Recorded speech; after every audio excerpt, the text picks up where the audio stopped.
In this video, we are going to cover making a user dormant. I will explain the process of how to make a user dormant and why you'd want to do so. From the HAVSco home screen, log into admin mode. Do this by clicking admin, user mode, then click admin in the drop-down menu. The system will ask you for a password. The default is 1234. Enter your password and click OK. At the top of the screen, admin will be highlighted in yellow. This indicates you are in admin mode.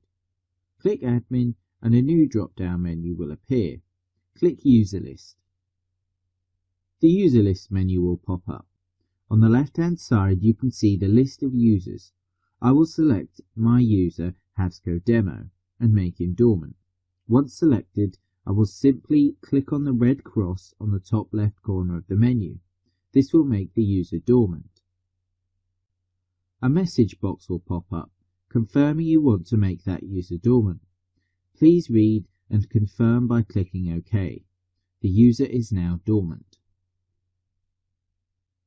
You might make a user dormant because they have left the company or to stop the user list getting incredibly long. Making users dormant will not delete their data, it will still be saved, and you can recover them at any time in the dormant user list. If you wish to make a user active again, simply click on the tick box where the person is. This will take you to the dormant user list. The list will change and you'll be able to see your dormant users along with your active users. This is made clear in the column user level. Active users have a level of normal and dormant users have a level of none.